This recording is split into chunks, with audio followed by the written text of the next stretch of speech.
Lepo pozdravljeni še v mojem imenu, jaz sem Aljoša Harlamov, glavni urednik Cankarjeve založbe. Za tiste, ki me ne poznate ali pa ne prepoznate, kakorkoli že, zadnji 2 leti sta bili res dolgi in se že kar nekaj časa nismo videli. Jaz upam, da to kmalu nadaljujemo v živo. Bi pa vam rad v kratkem pravzaprav predstavil naš letošnji program, se pravi program za leto 2022. In začel bom z 2 knjigama pravzaprav, ali pa s 3, ki so izšle januarja, pa za vas seveda pomenijo nov program, za nas je to pravzaprav še nekako lanski program, ampak prva knjiga je knjiga Dijane Matkovič, Zakaj ne pišem. Jaz sem prepričan, da ste mogoče tisti, ki ste malo bolj vešči družabnih omrežij, za knjigo že zasledili, saj se je pojavljala kar precej povsod na Instagramu, Facebooku in tako naprej. Dijana Matkovič je kar, bomo rekli, popularna mlada avtorica oziroma avtorica mlajše generacije, ki ima za sabo kar veliko bralcev, tako da jaz upam vendarle, da bo ta knjiga vsaj kakšna mala uspešnica letos. Gre pa pravzaprav za nekakšno knjigo, ki govori o tem, s kakšnimi težavami se recimo sooča nekdo iz milenijske generacije, mlajša ženska, kot sem že omenil, ki ima še priseljensko poreklo, ki ima pravzaprav neke delavske korenine, kako pravzaprav težko je prodreti recimo v kulturo ali pa začeti pravzaprav sploh pisati, kakšne ovire se znajdejo pravzaprav pred nekom, ki ima, tako kot sem že rekel, neke korenine v slabem socialnem okolju in tako naprej. Gre pravzaprav za neko knjigo, ki je v tujini, so take knjige zadnja leta vedno bolj trend, neko odkrivanje teh delavskih korenin, odkrivanje nekih neenakosti v družbi. V slovenščini pa pravzaprav gre za prvo tako izvirno delo in jaz sem zelo ponosen, kar je šlo pri Cankarjevi založbi. Druga knjiga je Tu sem, Nike Kovač, Andraža Rožmana in Klare Šerovnik. Njo ste tudi dobili nedolgo tega na vaše police. Gre za knjigo, ki spada v zbirko Najst, se pravi je prvotno namenjena najstnikom, mladim odraslim, pravzaprav že, jaz bi tam rekel, konec osnovne šole, začetek ali pa seveda cela srednja šola, tudi še mogoče študentom.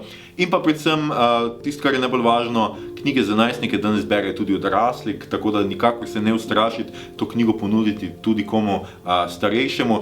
Gre za zelo zanimivo knjigo 9 portretov več ljudi, ne bom rekel, da je ravno 9, ker jih je več ljudi, ki vsak obravnava neko posamezno problematiko. Jaz recimo kljub temu, da sem se sam pred leti soočil z demenco v širši družini, nekako marsičesa o tem, s čim se soočajo bolniki z demenco, pa tudi recimo s čim se soočajo njihovi sorodniki, nisem vedel ali pa razumel. Recimo med drugim to, ali veste, da dementni bolniki tako zelo pozabijo lahko nekatere stvari, da tudi neke motorične spretnosti, ki so nam samoumevne, pravzaprav kar nekako izpuhtijo iz njih, ne znajo stopiti iz avta ali pa stopiti v avto, odpreti vrata in tako naprej. Recimo tudi jaz sam tega nisem vedel. In tukaj noter je veliko takih in podobnih zgodb o invalidki, kako se je ona prebijala skozi to, ki je pravzaprav zelo optimistična, zelo lepa zgodba,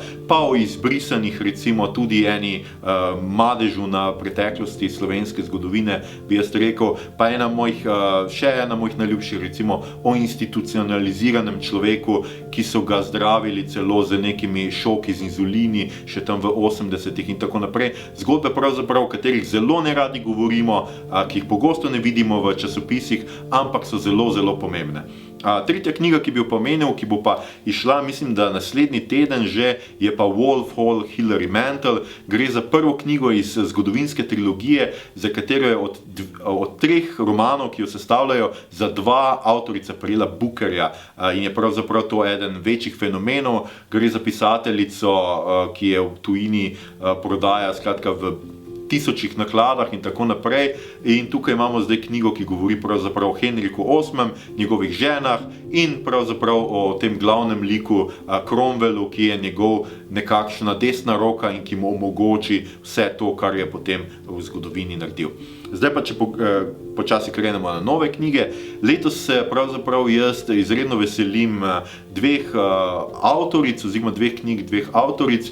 Gre seveda najprej za Modro ptico na klancu Tine Vrščaj. Gre za roman, ki pripoveduje o razmerju, ljubezenskem razmerju med starejšim moškim, mlajšo žensko.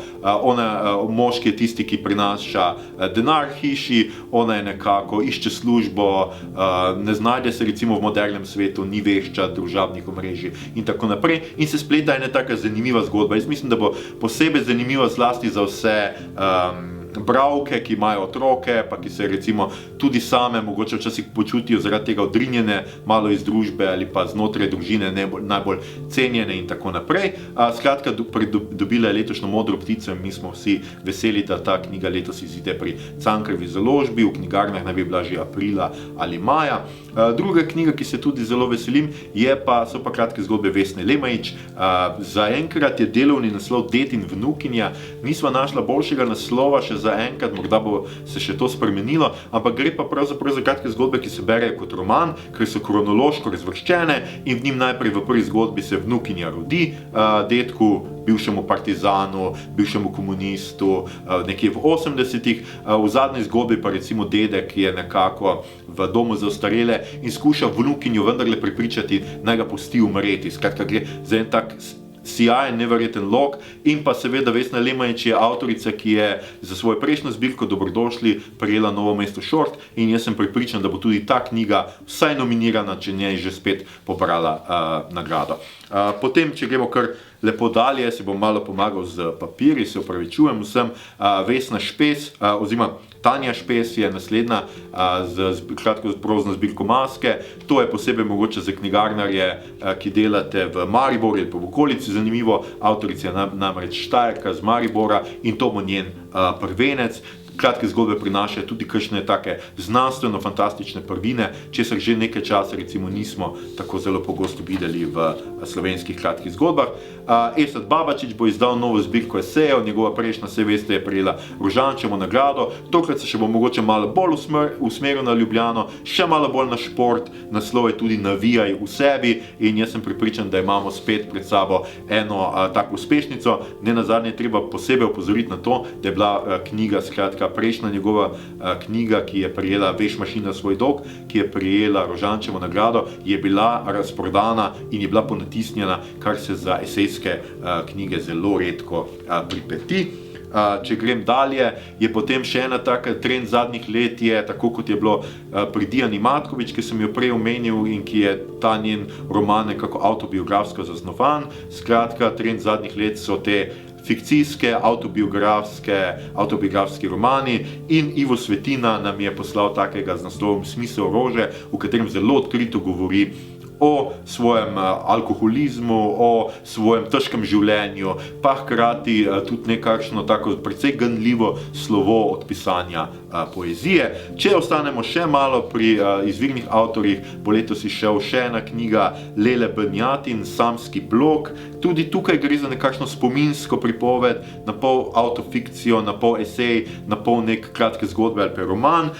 Lela Benjatin pa mogoče najbolj poznate po fragmentarnem romanu Nestrpnost, ki je doživel že 2 ponatisa in po katerem so posneli tudi celovečerec. Pri poeziji imamo letos novo pesniško zbirko Uroša Zupana, ki ga jaz mislim, da ni treba posebej predstavljati. Gre za enega najmočnejših glasov njegove generacije, enega najbolj prevajanih slovenskih pesnikov, enega najbolj vplivnih slovenskih pesnikov zadnjih ne vem koliko desetletij. Njegova nova knjiga bo pa imela naslov Psica in poletje, ker bo Uroš Zupan veliko svojih pesmi namenil, kot je že v prejšnji pesniški zbirki, svoj psički, tako da mogoče je to tudi kakšna poezija, tudi da se približa tistim, ki morda običajno ne berejo poezije, imajo pa radi pse ali pa vsaj živali. No? In potem letos izide še ena taka, spomnite se lanskega ali predlanske knjige Prešerna, Fraceta Prešerna, poezij njegovih z ilustracijami Skanjetija. No, letos bomo z nekaj podobno v enako lepo oblikovani, v enakem nekem rangu izdali izbrane pesmi Toneta Pavčka, ki imajo naslov Izbranke. In opremljene bodo s čudovitimi ilustracijami Svetlana Junakoviča. On je, takoj ko je dobil poezijo Toneta Pavčka, pravzaprav naslikal vse te čudovite ilustracije, saj kmalu bo izšel katalog, pa boste si jih lahko pogledali, ker to bo res ena taka lična, spet estetska knjiga, ki jaz mislim, da ni samo za tiste, ki obožujejo poezijo Toneta Pavčka ali pa poezijo nasploh, ampak tudi za ljudi, ki imajo radi lepe, res lepe knjige.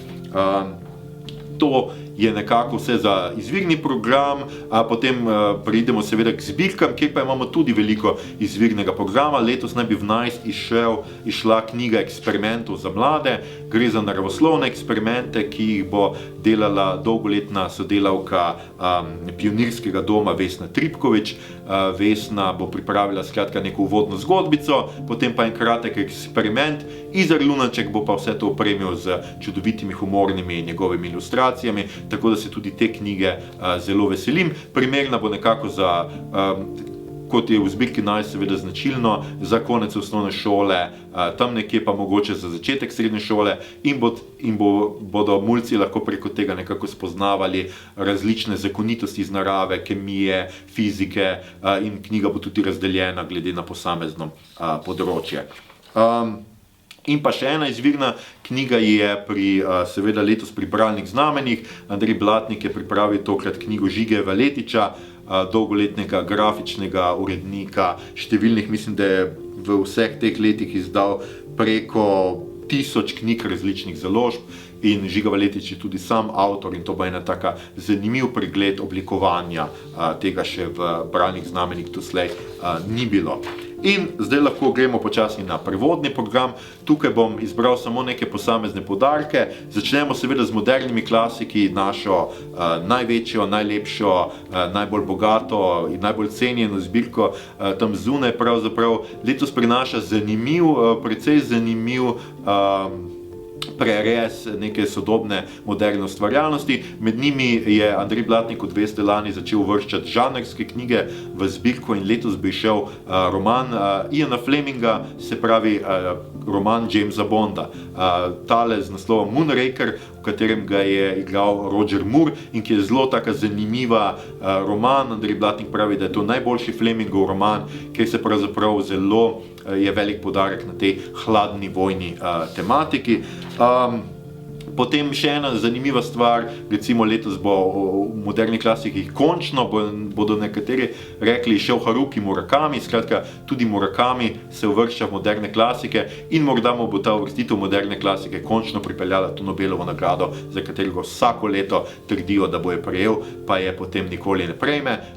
Izdali bomo njegove kratke zgodbe z naslovom Po potresu, kjer gre za potres mesta Kobe iz leta 1995 in vse zgodbe se nekako nanašajo na potres, čeprav niso nujno neposredno povezane s potresom.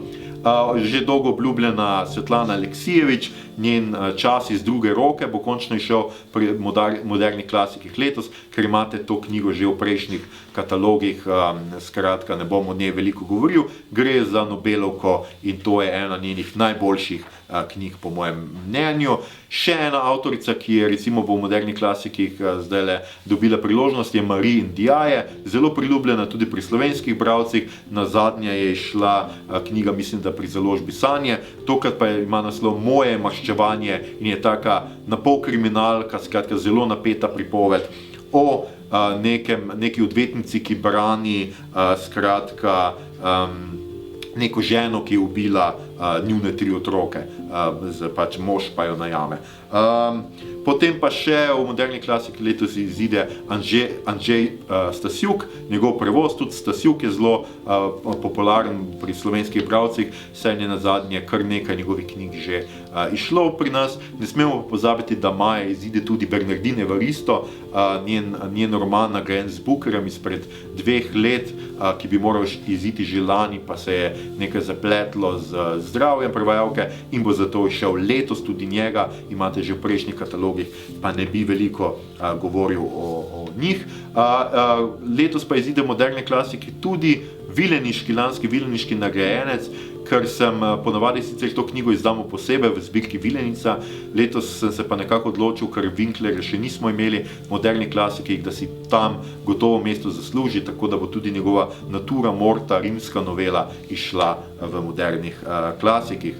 Če še malo pogledamo prevodni program zunaj zbirk, izide seveda letos konec leta nova Elena Ferrante, temu se ne moremo izogniti, ker je bil pred kratkim njen film na ameriškem Netflixu, pri nas ga še ni zaenkrat, ki je zdaj tudi nominiran za Oscarja. Skratka, film po tej knjigi Izgubljena hči. Smo se odločili, da zadnji trenutek zamenjamo, ker smo hoteli najprej eno drugo prevesti in bomo zdaj najprej prevedli tole. Daša Permej Jurjavčič že čaka, da najprej konča nek drug projekt, potem pa se takoj loti Ferrante in konec leta naj bi ta knjiga skratka išla. Jaz sem zelo vesel, ker bomo še lotili se še ene trilogije, kot da jih nimamo dovolj. Virginie Despentes in njen Vernon Subutex je strašna uspešnica v Franciji in jaz upam, da bo enako tudi pri nas ena taka zelo urbana, sodobna pripoved o enem lastniku prodajalne gramofonskih plošč, ki seveda neizbežno propade. In pa Benedikt Wells, njegov zadnji roman Kruta dežela, bo izšel letos pri Cankarjevi založbi, postavljen je v Ameriko, nekako v 80-ta in malo nekako opeva to nostalgijo nekega življenja, ki smo ga živeli ali pa videli recimo po nekaterih filmskih klasikah. To bi bilo recimo iz tega prevodnega programa zaenkrat vse. V zbirki Spoti izideta še Oliver Sacks, ki ga tudi poznamo ponavadi sicer iz drugih poljudno-znanstvenih vod, tokrat bomo pa izdali njegov potopis iz Oaxake, jaz upam, da sem to prav povedal, in pa David Leavitt, njegove Firence bodo išle v zbirki Spoti. Andrej Blatnik se zelo trudi, da išče predvsem tudi kraje, ki so zelo popularni pri slovenskih izletnikih in turistih, in jaz mislim, da Firence nedvomno so izredno popularne tudi pri nas. In to bi bilo nekako za prevodni program vse. Za zaključek pa seveda vam še na hitro bi rad predstavil še naš zgodovinski program oziroma zgodovinske monografije. Letos izidejo kar 3, najbrž vse 3 v začetku leta, če pa ne pa vsaj 2, in med njimi sta prav gotovo knjiga Andreja Rahtna o Antonu Korošcu. To je eden najbolj znamenitih slovenskih politikov, pravzaprav v 20. stoletju je bil prvi vodja slovenske politike, zelo znamenita figura, v kateri še nismo imeli neke celostne monografije, in Andrej Rahten je tokrat res pripravil obsežno biografijo, ki bo vse pregledala, pravzaprav vse povedala o njem, in tudi izdatni fotografski slikovni material smo dobili, tako da se zelo veselimo, ker bo knjiga izjemna. Opozoril bi seveda, da tudi neka druga založba bo izdala knjigo skoraj da istočasno, ampak jaz upam, da bomo dokazali, da z našo tradicijo, znanjem, našim know-howom in pa s tem, kako mi gojimo pravzaprav na odnose z našimi avtorji, da bomo vseeno pokazali, da je naša knjiga boljša. Še 2 zgodovinski knjigi potem letos izideta, kmalu naj bi v knjigarne prišel končno Maksimilijan I. cesar pa v Napoleonovi milosti Gregorja Antoličiča. Najbrž se tega cesarja najbolj spomnite po zgodbi o Meksikajnarjih. Skratka, gre za cesarja, ki je zvabil tudi mnoge slovenske fante v Mehiko in jo skušal nekako osvojiti. To je ena taka zanimiva zgodba o enem vladarju, prav gotovo nenavadnem v vseh ravneh, in tudi ta je sijajno, seveda v tej zbirki, v kateri smo že imeli Marijo Terezijo pa Franca Jožefa, sijajno je oblikoval Matej Nemec, kakor tudi knjigo o Korošcu, in enako bo nekako to nadaljevala to linijo biografij naših vladarjev, tudi knjiga o cesarju Karlu. Ne vem, koliko veste o tem cesarju, šlo je za zadnjega cesarja Avstro-Ogrske, kajti bil je na oblasti samo 2 leti, ko je Avstro-Ogrska razpadla, in še na oblast je prišel pravzaprav po 2 kar tragičnih smrtih, tako da je ena taka zanimiva zgodba o enem pobožnem človeku, v enem zelo umirjenem človeku, nekonvencionalnem človeku, ki se je nenadoma znašel na prestolu, ne da bi pravzaprav na to kadarkoli računal, in potem moral še celo pravzaprav nekako pokopati svoje cesarstvo. Tako da tudi ta knjiga bo izredno zanimiva. Potem pa imamo, Nina Žitko-Pucar je pripravila še 2 kuharici, letos 2 izvirni kuharici izideta pri Cankarjevi založbi. Prva je knjiga Miše Margan Kocbek, Bučna zgodba, gre pravzaprav za knjigo, ki vas bo poučila, kaj vse početi z bučami. Vemo, da se Slovenci, vsaj Štajerci, odkudar jaz prihajam, zelo radi hvalimo z bučnim oljem, marsikdaj pa ne znamo kaj drugega boljšega narediti, kot da ga malo polijemo po solati. No, Miša Margan Kocbek bo pokazala pravzaprav, kaj se vse da iz buč in bučnega olja narediti. Najbrž jo poznate kot avtorico, kot pisateljico, njen priimek pa seveda pomeni tudi, da gre za družino, ki se že dolga leta ukvarja z gojenjem buč in pridobivanjem bučnega olja, seveda.